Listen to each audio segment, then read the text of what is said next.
บ่ลงมาวัดน่ะการที่เป็ดล่ะก็คือพันศักดิ์ทรงแสงจินตลาแม่งหั่นเฮาเกิดมาก็ได้ยินเขายังบ่เห็นเท่าเดะเนาะเขาเฒ่าๆเขาลักไปแต่งลักไปเก่งหน้าจังนั้นจังนี้หั่นตัวบ่ตายจังนั้นจังนี้แม่งแล้วการที่สิเป็นอ้ายเราท่าปกครองท่าอยู่พุ่นติเราลูกแฝดเขาน่ะสิว่าจะได้จับยัด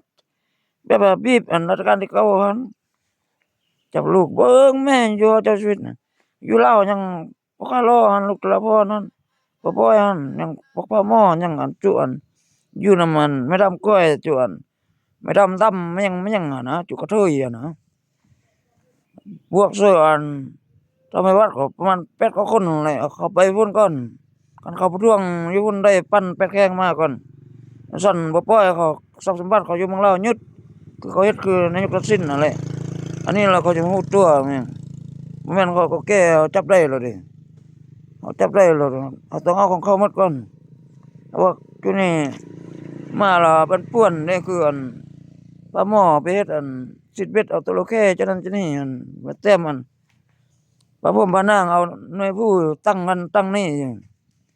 อันนั้นบ่คาล้อมันยังพอบ่มันยังบังคับจันทรามันยังจันทรายังแม่นพอหั่น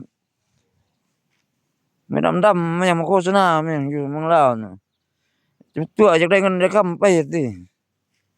อยากได้แผ่นดินลาวนั่นแหละจุมนี้จุมตุ้นน่ะ